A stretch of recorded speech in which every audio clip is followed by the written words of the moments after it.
Merci à tous. Donc, alors, l'IA au service de l'expérience client, une grande question. Je pense que je vais tempérer un peu les attentes. Je pense que je n'apporterai pas toutes les réponses aujourd'hui. Peut-être me présenter en 1 minute. Donc, moi, je m'appelle Gary. Je travaille chez Content Square. C'est une société que j'ai rejointe il y a 4 ans suite à l'acquisition de ma propre startup qui travaillait dans le domaine de l'intelligence artificielle et qui s'appelait Upstride, où on avait des use cases liés à l'expérience client. Avant de rentrer dans le vif du sujet, j'ai pensé que ça pouvait être important éventuellement de remettre les basiques. Parce que, comme je vous le disais, moi, je suis arrivé chez Content Square un petit peu par hasard, au travers d'une acquisition. Et pour être complètement franc, ça m'a pris, je pense, 4 mois de comprendre ce qu'on faisait chez Content Square, de comprendre quels étaient vraiment les enjeux. Et surtout, de comprendre ce que voulait dire l'expérience client. Et encore plus quand on est dans le domaine du digital. Alors peut-être si on prend quelques secondes pour dire quelque chose qui est peut-être une évidence pour la plupart d'entre nous, l'expérience digitale, la plus simple définition que je lui ai trouvée, c'est comprendre ce que les gens veulent et ce dont ils ont besoin lorsqu'ils interagissent en ligne. C'est aussi simple ce qu'ils veulent. De qu'est-ce qu'ils veulent et qu'est-ce qu'on leur donne.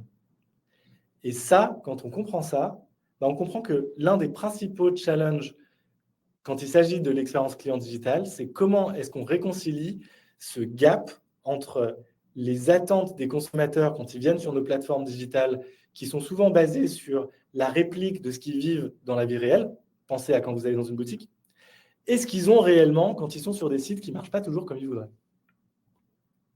Et ça, ce n'est pas Content Square qui le dit, c'est plutôt Salesforce. Ça, c'est des statistiques de Salesforce. Et Salesforce nous dit quoi? C'est même des vieilles statistiques, je crois qu'elles datent de 2022. Salesforce nous dit 80% des clients disent que l'expérience fournie par l'entreprise est aussi importante que ses produits et ses services. Donc, à produits égaux, services égaux, on se rend compte qu'on a quand même 8 clients sur 10 qui iront vers la société qui fournit la meilleure expérience. Ce que nous disent aussi ces statistiques, c'est qu'on a 47% des clients qui sont prêts à payer plus pour une bonne expérience client. À payer plus dans un monde où on a plutôt l'impression que les prix se tirent vers le bas. On a quand même ce levier souvent très inexploité par les entreprises qui est de fournir une meilleure expérience, même digitale uniquement, qui a tout de suite un impact sur la top line. Et on a 75% des clients qui s'attendent à ce que les entreprises comprennent leurs besoins et leurs attentes. Pour être complètement franc, je ne sais pas qui sont les 24% qui restent. Tout ça dans un monde où les acteurs que j'ai mis sur cette page, Apple, Amazon, Disney+, Google, sont des acteurs qui sont en train de redéfinir les standards de l'expérience utilisateur. Ce sont des acteurs qui sont en train de redéfinir les standards de notre navigation sur Internet, de notre navigation dans les apps. Et souvent même de redéfinir les standards de l'omnicanalité. Sauf qu'ils ont accès à des ressources auxquelles la plupart des entreprises n'ont pas accès. Typiquement, là, devant votre ordinateur, je vais vous poser une simple question. Essayez d'y répondre en toute honnêteté. À votre avis, combien d'A/B tests peut faire Amazon par an? Est-ce que c'est 100? Est-ce que c'est 500? Est-ce que c'est 1000? Est-ce que c'est 100 000? Je ne sais pas. Réfléchissez une seconde par rapport à vos propres entreprises. Amazon peut faire 9000, enfin en tout cas le chiffre qu'on m'a donné, c'est Amazon fait à peu près 9000 A/B tests par an. 9000 A/B tests, c'est énorme. La plupart des clients avec lesquels nous on travaille chez Content Square, la plupart n'étant pas une statistique scientifique, c'est juste la plupart, quand ils en font 50, c'est déjà le bout du monde. Et pour être complètement franc, dans les 50 ne sont pas toutes basées sur de la donnée quantitative. Il y a beaucoup d'intuition. Donc, comment on se bat face à des gens qui ont accès à ce type de ressources? Ce n'est pas facile. Ce n'est pas facile, n'empêche que le challenge reste toujours là. Le fameux challenge de réconcilier l'expérience en ligne et l'expérience hors ligne. Juste pour l'illustrer, je vais prendre un exemple très simple. L'exemple du retail. Quand je vais dans une boutique, et probablement que je ne suis pas le seul dans ce forum aujourd'hui, ça me prend à peu près 2 secondes de voir quels sont les produits qui m'iraient, quelles sont les couleurs qui me plaisent, quelles sont les matières qui, au toucher, me semblent pouvoir m'aller ou me convenir. C'est assez facile. Si j'ai une question sur la taille, je peux parler à un vendeur dans la plupart des boutiques.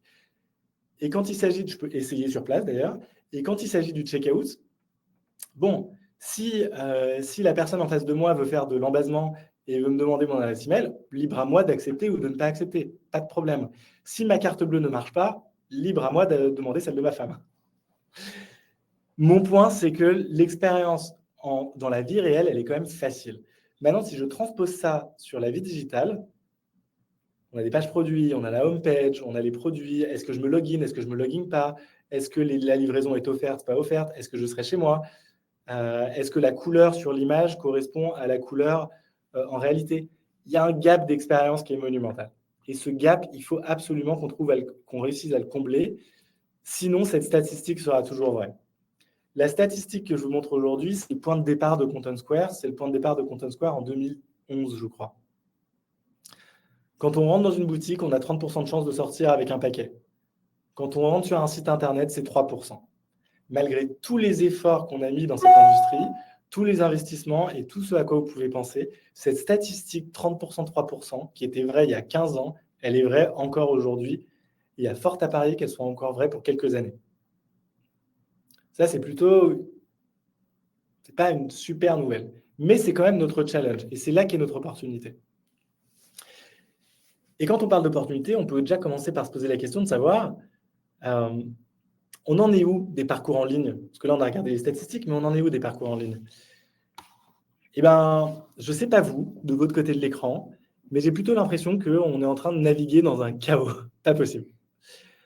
Je m'explique. Explosion des points de contact. Quand j'étais enfant, on avait 3-4 points de contact. Aujourd'hui, on parle d'une vingtaine de points de contact. C'est énorme, c'est énorme. Et ce que ça veut dire, c'est qu'en fait, l'expérience client est fragmentée. Mais cette fragmentation des points de contact, elle a pour conséquence que ça n'a jamais été aussi difficile de lire le customer intent, son intention, qu'est-ce qu'il veut vraiment faire. Parce que c'est fragmenté et qu'on ne peut pas tout mesurer. Ça, c'est un vrai challenge pour les CMO. Le deuxième pilier, l'économie de l'attention. Cette économie de l'attention qui a maintenant une douzaine, quinzaine d'années maximum, j'ai l'impression qu'elle est complètement brisée. Quand on regarde les statistiques, on se rend compte que le temps d'attention d'un consommateur en ligne, en 2025, c'est à peu près 7 secondes. 7 secondes, c'est moins qu'un poisson rouge. Et je m'inclus dedans, hein, pas de problème. Donc, on a des consommateurs, nous, là, tous sur cette plateforme, qui ont souvent un temps d'attention qui est plus faible que celui d'un poisson rouge. Donc, nous, on travaille comme des acharnés pour faire les meilleures expériences avec les meilleures images, avec les meilleurs flows, les meilleurs tout, pour les donner à des gens qui ne s'en souviennent pas. Ou en tout cas, dans beaucoup de cas, qui ne s'en souviennent pas. Je vous pose la question, et soyez honnête avec vous-même, est-ce que vous vous souvenez ce sur quoi vous avez cliqué hier?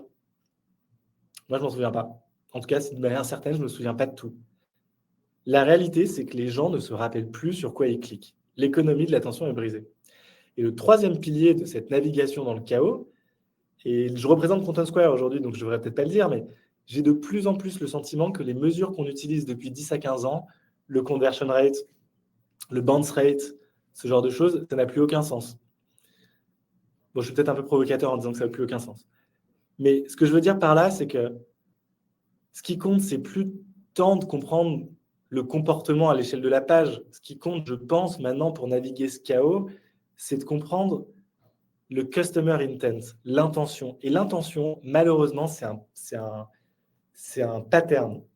Et ce pattern, c'est quelque chose qui se retrouve pas au niveau d'une session, mais au niveau de plusieurs sessions en ligne et hors ligne. Donc, on ne peut plus juste piloter nos expériences utilisateurs avec des conversion rates. C'est juste plus possible. Ça ne marche plus dans le chaos dans lequel on est en ce moment. Amazon l'a bien compris. Si je fais un comparatif simple entre Amazon et des retailers traditionnels, quand on est sur Amazon, alors pas tout le monde bien sûr, mais en tout cas je vais vous parler de moi, j'ai souvent l'impression qu'ils arrivent à anticiper mes besoins, à anticiper mes envies. Je ne me sens jamais perdu sur Amazon. Et pourtant, c'est la bibliothèque d'Alexandrie de tout ce qu'on peut acheter. Donc, s'il y a bien un site sur lequel je pourrais légitimement me sentir perdu, c'est bien Amazon. Et l'autre chose que fait Amazon extrêmement bien, je trouve, pour naviguer dans ce chaos, c'est qui dans cette pièce ne s'est jamais retrouvé à 22 heures dans son lit en train d'acheter un truc qui ne sert à rien. Je ne sais pas comment ils ont réussi à créer cette magie, mais ils arrivent à capturer notre purchasing intent. Ils arrivent à identifier le moment de la journée où on est prêt à acheter et à nous faire acheter. Ça, pour moi, c'est de la magie noire. Et si je le compare aux traditional retailers, malheureusement, on a encore beaucoup de sites avec des navigations parfois un peu complexes, des liens cassés, des formulaires longs à remplir, très peu de personnalisation et très peu de continuité dans les points de contact entre l'app, le site internet, la boutique et tous les autres canaux qui peuvent être utilisés pour véhiculer l'image de la marque. Donc, on n'y est pas encore et on n'a pas les mêmes ressources. Tout ça pour dire quelque chose de très simple. Dans le monde dans lequel on vit, j'ai plutôt l'impression qu'il n'a jamais été aussi difficile de deviner ce que veulent faire les gens quand ils viennent sur nos plateformes et sur nos services. Là, je nous renvoie à la définition de la Customer Experience par laquelle on a commencé. Et donc, il faut utiliser de la data. C'est notre point chez Content Square, depuis 15 ans maintenant. Tout ça dans un monde où, désolé, je vais probablement vous déprimer un peu, mais j'ai le sentiment que les produits se commoditisent. Je ne sais pas vous, mais j'ai l'impression qu'ils deviennent tous un peu les mêmes. Je m'explique. Il y a une quinzaine d'années, quand Netflix est sorti, je crois que c'est un peu moins de 15 ans, peut-être il y a 10 ans, j'habitais au Canada et je me rappelle avoir passé je vais vous raconter toute ma vie aujourd'hui. J'habitais au Canada et je me rappelle avoir passé toute une matinée pour mettre en place un VPN pour avoir accès à Netflix aux US. Et quand j'ai enfin réussi à avoir mon VPN et quand j'ai enfin réussi à accéder à Netflix, honnêtement, j'avais l'impression que c'était le matin de Noël.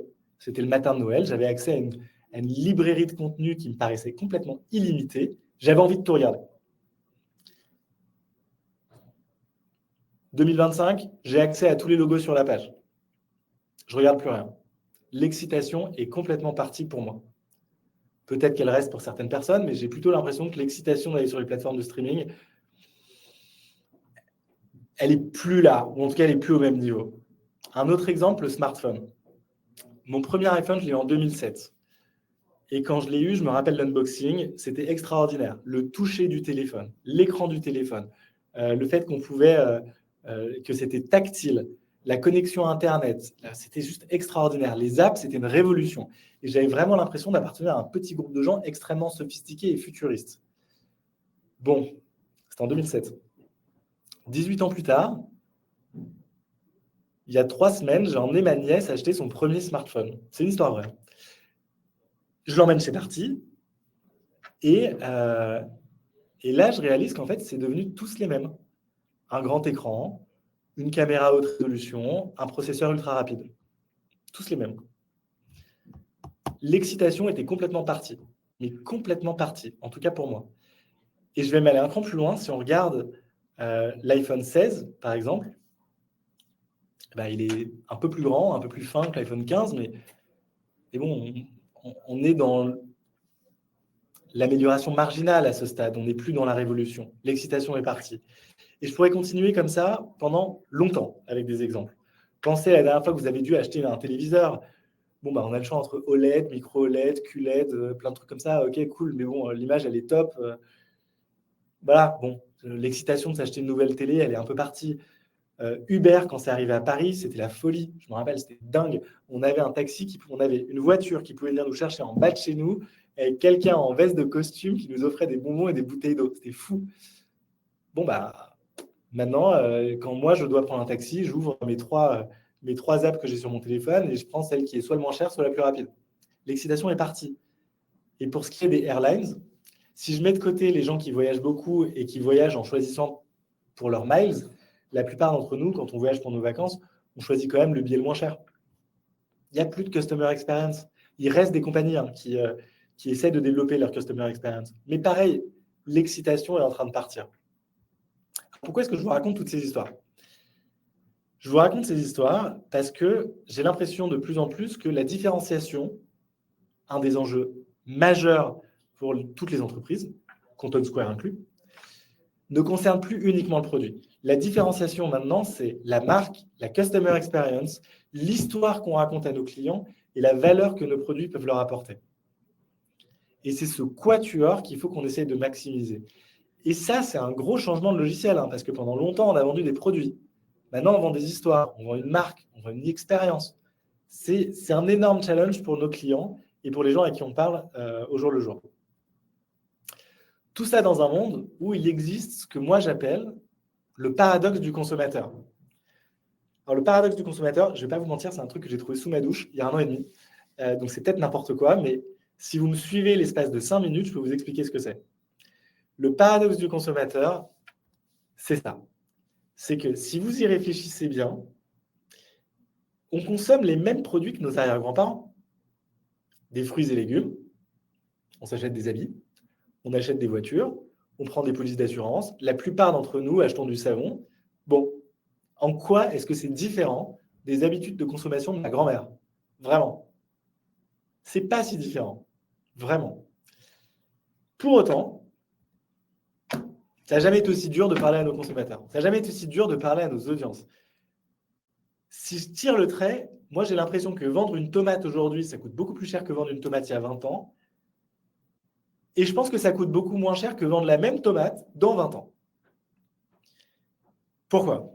Honnêtement, moi ça me rend dingue de me dire ce genre de truc parce que j'ai envie de savoir, j'ai envie de comprendre, mais pourquoi en consommant la même chose, on a un monde, enfin, c'est devenu aussi dur de parler à nos audiences. Je pense que la première dimension, c'est l'omnicanalité et l'instantanéité dans le service. Il y a 30 ans, 40 ans, on savait que les boutiques avaient des horaires et des emplacements. Et si on arrivait après la fermeture d'une boutique, on savait que c'était fermé. Et ça paraissait normal. Aujourd'hui, on a des consommateurs qui veulent des business models 24 heures sur 24, de l'instant delivery, de la souscription. C'est beaucoup plus complexe à gérer quand on est une marque. Extrêmement complexe à gérer tout ça. Et encore une fois, dans un monde où franchement, on ne peut pas se battre avec Amazon sur la flexibilité, quoi. C'est juste hyper dur. Et en vrai, on ne peut pas en vouloir aux consommateurs. Je veux dire, qui de rationnel a envie d'attendre 5 jours pour aller s'acheter quelque chose dont il a envie alors qu'il peut l'avoir livré en 5 heures? Absolument personne. Je pense que ça, c'est un des gros éléments de changement. Une autre dimension, c'est le digital et tout ce qui est réseaux sociaux. Il n'y a pas si longtemps, je crois que Facebook, c'est 2005 ou 2006, avant Facebook, télé, radio, billboards, magazine. Allez, on faisait de la pub comme ça. C'était OK. Moi, je me rappelle de matinées entières à découper des coupons avec ma grande sœur. On s'éclatait, les coupons Auchan, les coupons Carrefour, ce genre de trucs. Et ça nous faisait marrer. Bon, bah ça a changé. Ça a complètement changé. On est passé de 4-5 canaux à un monde où tous les 6 mois, on a un nouveau réseau social.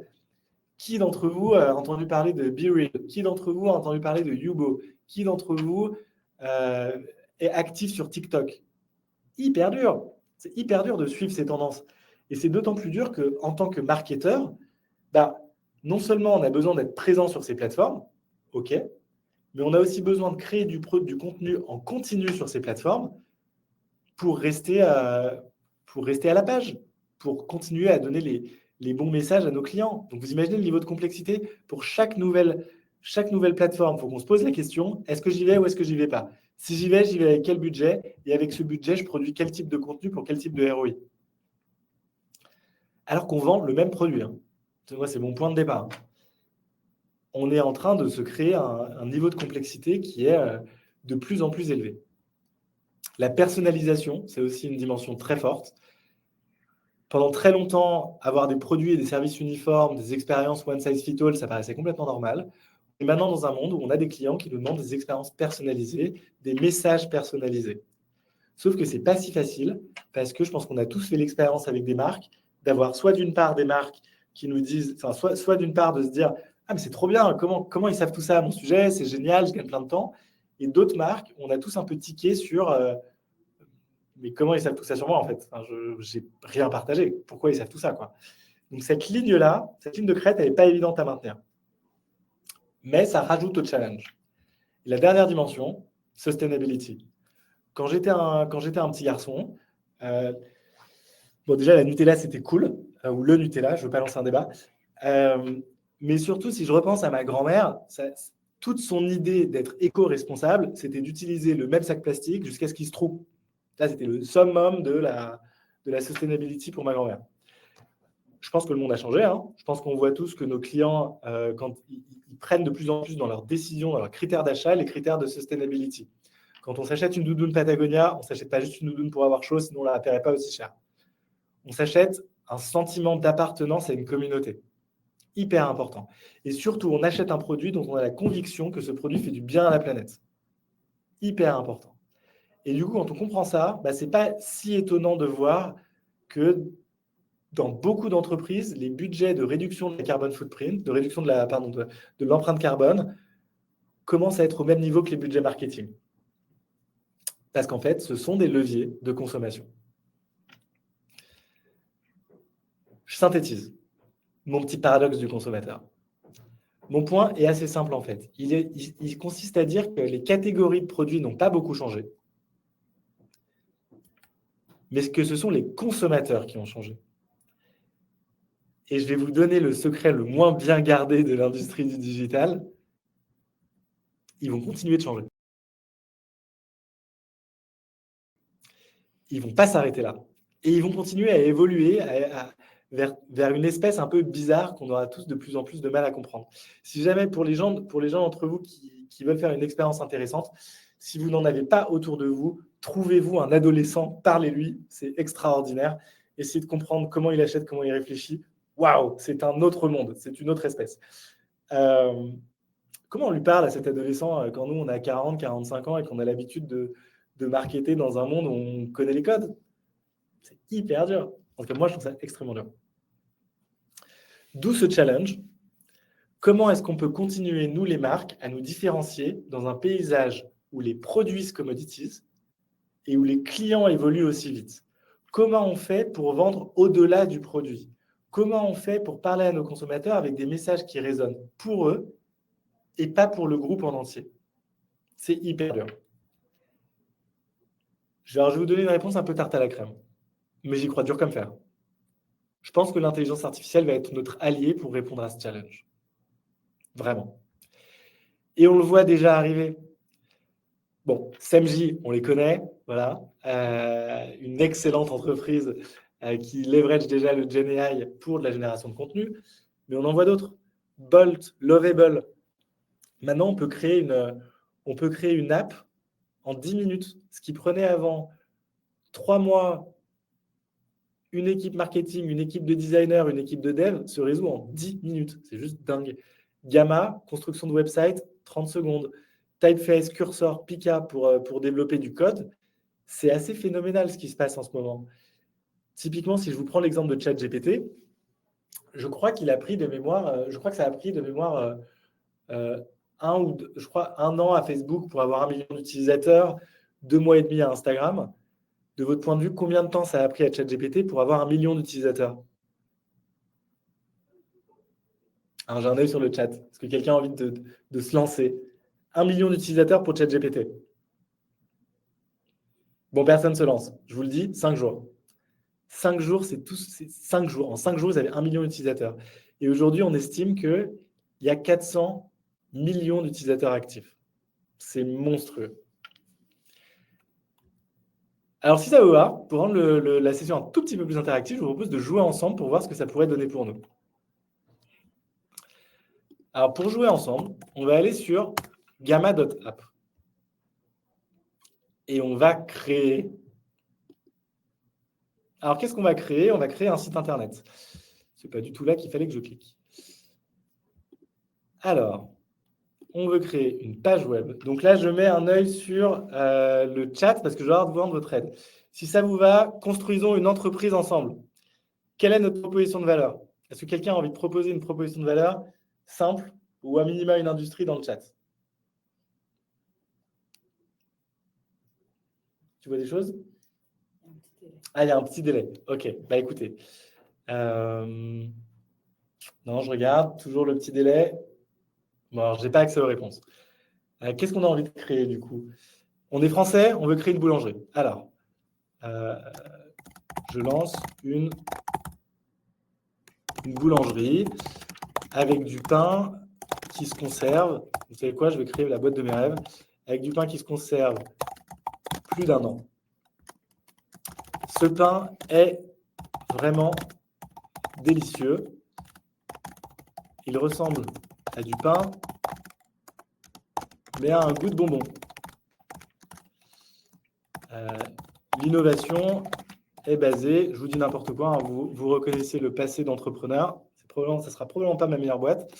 L'innovation est basée sur 20 ans de R&D et disons que l'audience sont les plus de 60 ans, allez, 70, soyons sympathiques, 60 ans, on est encore jeune, 70 aussi, qui se sentent seuls. Allez, en espérant que ça plaise à tout le monde, je génère un plan. Je choisis mon template. Alors, attends. De quel template est-ce que je pourrais vouloir avoir envie? Tiens, je vais prendre ce template, voilà.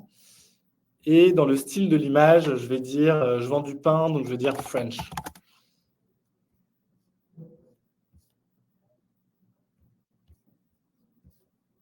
Et attendez, hop, je vais cliquer sur générer.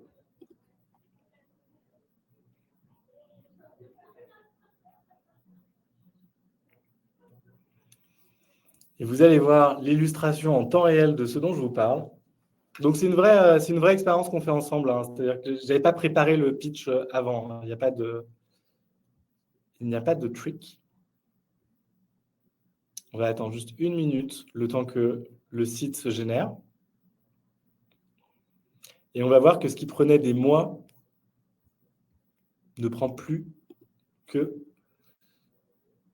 quelques secondes. Voilà. Bienvenue à la boulangerie Douce Longévité. Notre histoire, 20 ans d'innovation, genèse d'une idée, l'équipe Douce Longévité, le pain, un délice inattendu avec une très jolie photo, un goût unique, une texture moelleuse, des ingrédients de qualité, une conservation exceptionnelle. Pensez pour vous. On voit les personnes âgées qui se sentent un peu seules, qui se sentent moins seules avec ce pain. Un plaisir gustatif, une lutte contre la solitude, une livraison à domicile dans un rayon de 15 km, c'est une bonne idée. Bienfaits et nutriments, il y a même une photo de nutriments, je trouve ça fou. Faible en sucre ajouté, adapté au régime spécifique, riche en fibres.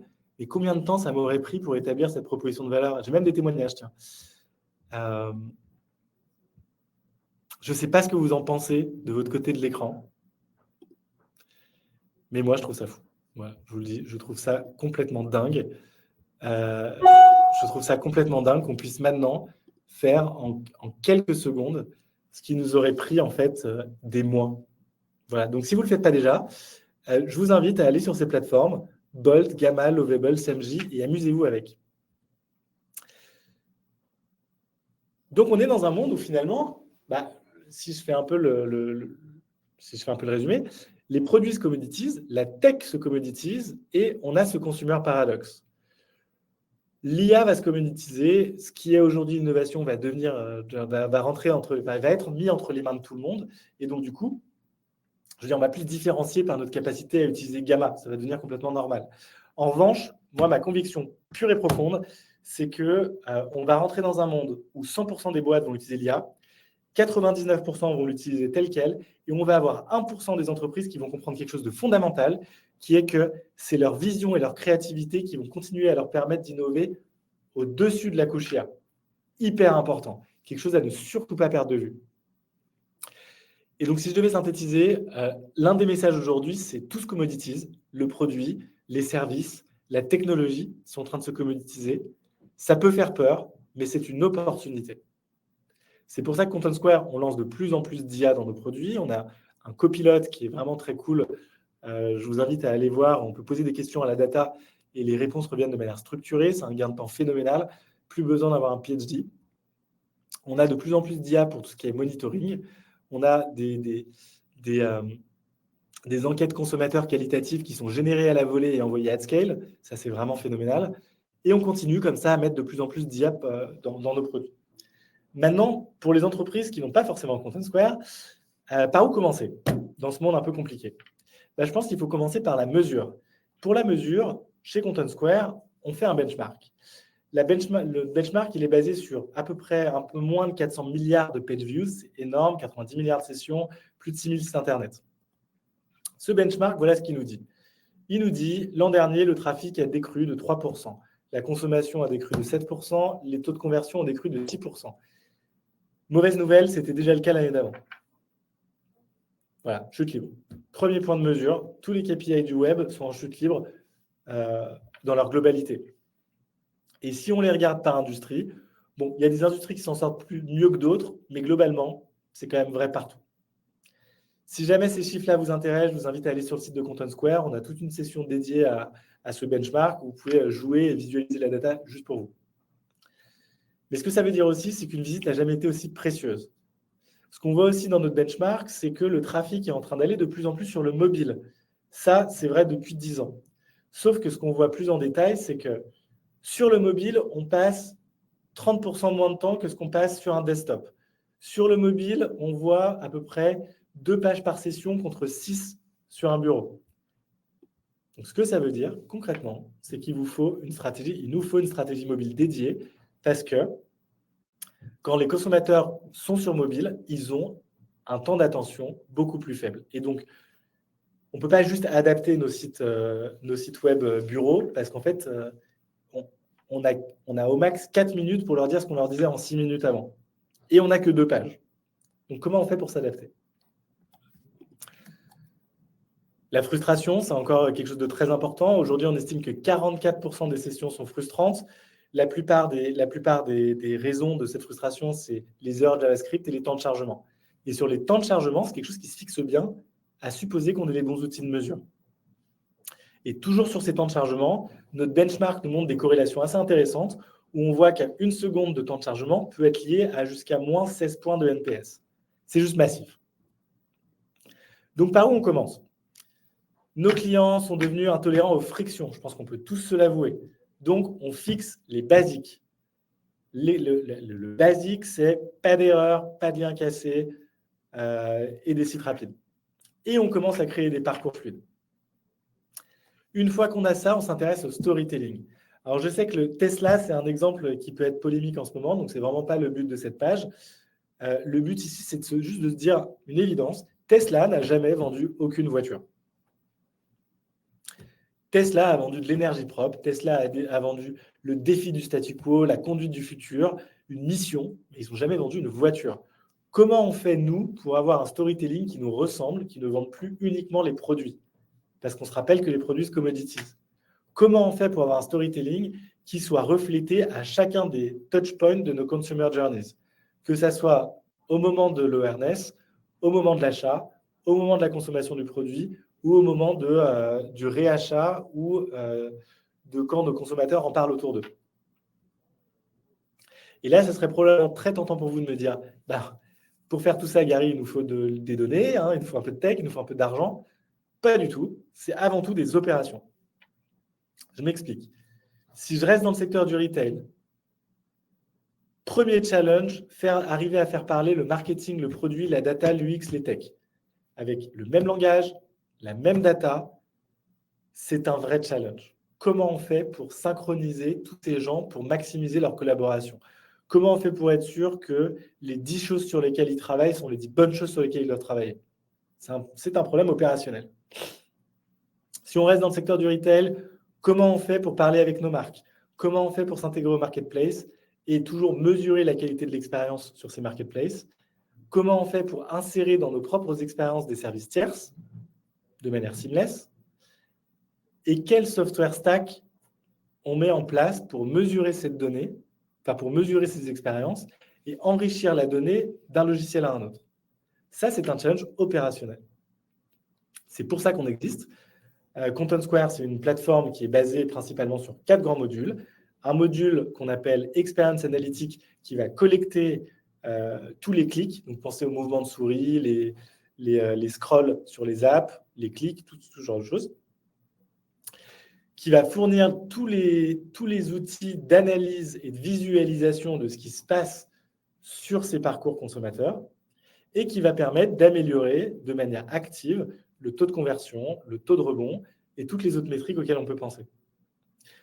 Au-dessus de ça, on a Digital Experience Monitoring. Digital Experience Monitoring, c'est comment je fais pour identifier le plus rapidement possible les erreurs de sources techniques qui impactent mon site Internet, qui impactent ma conversion et qui impactent mon revenu. Comment je fais pour l'identifier ? Et une fois que je l'ai identifié, comment je fais pour le résoudre en idéalement 2 heures et pas 3 semaines. Troisième pilier, Product Analytics. Product Analytics, tout l'enjeu, c'est comment je fais pour passer de la session, comment je fais pour passer du taux de conversion à l'engagement, à la lifetime value. Comment je fais pour connecter les données de mon utilisateur au travers de ces sessions et de ces canaux. Et le quatrième pilier, c'est la Voice of Customer. Comment je fais pour utiliser la donnée qualitative au service du quantitatif et la donnée quantitative au service du qualitatif. Si je vois quelque chose de très bizarre dans les données, est-ce que je peux poser la question à mes consommateurs pour voir s'ils le voient aussi? Si mes consommateurs me remontent quelque chose qui me paraît étrange, est-ce que je le vérifie dans la donnée? Et tout ça à scale avec de l'intelligence artificielle. Le but, il est simple, mettre dans la même pièce insight, people et action. People étant dans une autre couleur parce que c'est de loin le plus important, c'est un challenge opérationnel. Et si on fait ça, acquisition, engagement, rétention, performance, c'est grosso modo les KPI qu'on va tous vouloir chasser. Je ne vais pas faire le récap très longtemps des points à retenir de cette session, mais finalement, l'expérience client, c'est rien d'autre que comprendre ce que les gens veulent quand ils viennent chez nous, mais il y a toujours un écart avec la vraie vie. Les produits commodities, la technologie commodities, et donc il va falloir qu'on soit extrêmement fort dans les années à venir sur l'expérience client, la marque, le storytelling et la valeur. Nos clients évoluent à une vitesse effrénée, c'est notre responsabilité de les comprendre et de leur parler. L'IA va pouvoir nous aider, mais l'IA va aussi se commoditiser, et donc c'est notre vision, notre créativité qui fera toujours la différence. Le point de départ de tout ce qu'on est en train de se dire, c'est de supprimer les frustrations avec de la data, fix the basics, comme on dit. Et surtout, ne pas avoir l'idée que c'est un challenge de données, de tech ou d'argent, car c'est un challenge opérationnel. Et si vous êtes dans cette dynamique, nous, c'est notre métier. Notre objectif, c'est de participer modestement à la création d'expériences de plus en plus centrées sur l'humain, pour avoir des expériences de navigation qui de plus en plus rencontrent les expériences qu'on peut avoir dans la vraie vie. Et si c'est des idées qui vous plaisent, la porte est grande ouverte pour avoir de plus en plus de discussions. Voilà pour moi.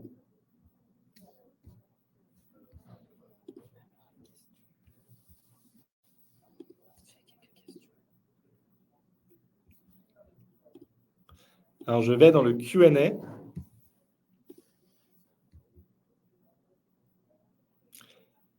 Alors, j'ai les questions, mais je ne sais pas à quel moment elles étaient posées. Donc, la première question que j'ai, c'est est-ce que cela est lié au fait qu'il est plus facile d'aller sur un site web? Ah oui, j'ai oublié de... Merci de la mettre en avant. Que d'aller dans un magazine offline? C'est une bonne question. Effectivement, c'est plus facile de faire du lèche-vitrine sur un site web et il y a plus d'intent quand on rentre dans une boutique. Mais malgré tout, on devrait capturer plus de comportements d'achat. En tout cas, je pense. Elle est un peu compliquée, celle-là. Du coup, je vais quand même passer à la suivante.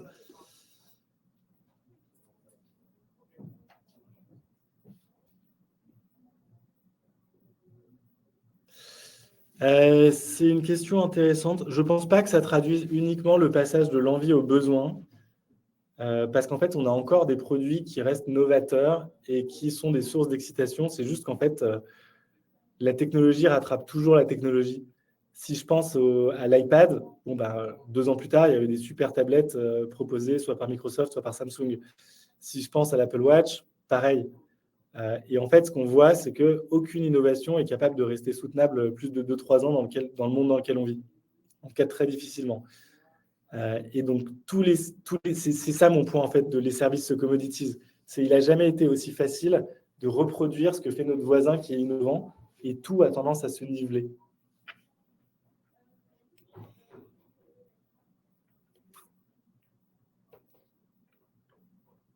Ça, je ne sais pas. Alors là, Camille, c'est une excellente question. Je n'ai pas regardé les Terms and Conditions de Gamma et j'aurais peut-être dû, et je vais peut-être me faire taper sur les doigts par notre DSI, qui, j'espère, ne regarde pas ce webinaire du coup.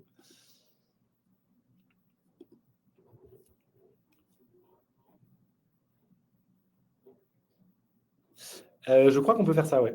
Je crois qu'on peut faire ça. Et si ce n'est pas disponible avec Gamma, on peut le faire avec d'autres services. En tout cas, on peut publier facilement le site Internet. Et on peut tout modifier d'ailleurs. Le rêve absolu, le rêve absolu. Le but, c'est de créer des ponts. Typiquement, nous, chez Content Square, on a créé on a un produit qui s'appelle Content Square Connect, qui permet en fait de déverser toute la data de Content Square dans le data lake de nos clients, que ce soit Databricks ou un autre, ou Snowflake ou n'importe qui. Et on voit de plus en plus de clients qui ont des data scientists dont le rôle, c'est justement de faire le bridge là-dessus. Donc ça, c'est un élément de réponse. Un deuxième élément de réponse, on voit arriver sur le marché des solutions qui utilisent de la computer vision, donc comment je donne des yeux à la machine pour, avec les caméras de vidéosurveillance, comprendre ce que font les gens en magasin et du coup lier ça avec leur comportement en ligne. C'est encore très early, mais on le voit arriver sur le marché.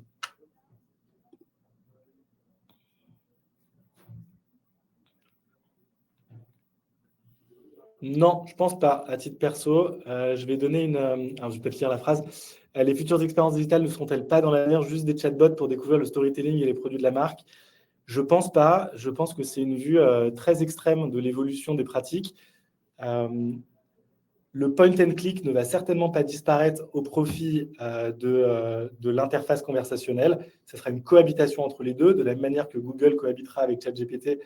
En fait, les sites des marques cohabiteront avec les réseaux sociaux qui cohabiteront avec d'autres expériences, peut-être sur WhatsApp ou d'autres canaux. Mais ça ne sera jamais, en tout cas de mon point de vue, une expérience qui remplacera toutes les autres. Donc, je pense que ça va être de la cohabitation. Typiquement, chez moi, j'ai mis étant donné que je suis un peu geek, j'ai mis des Amazon Alexa dans toutes les pièces. Je continue à utiliser les interrupteurs.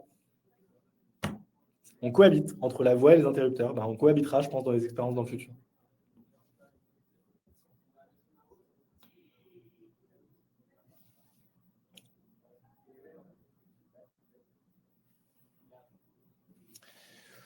Bon, c'est une très bonne question. Maintenant, est-ce qu'on n'est pas content d'avoir un site en 10 minutes dont on n'a plus qu'à optimiser le SEO? Moi, je trouve que c'est mieux qu'avant. Mais effectivement, ça ne résout pas tous les challenges.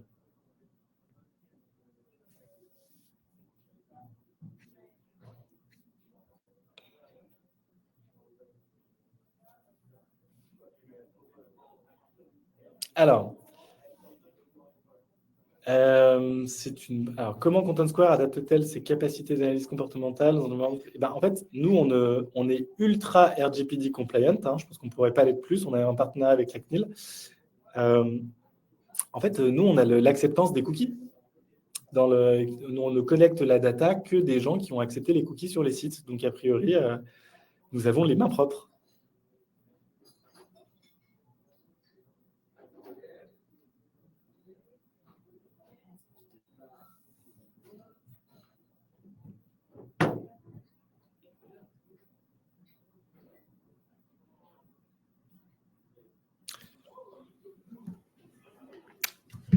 Et apparemment, tu as répondu à toutes les questions, Gary, si j'ai bien compris.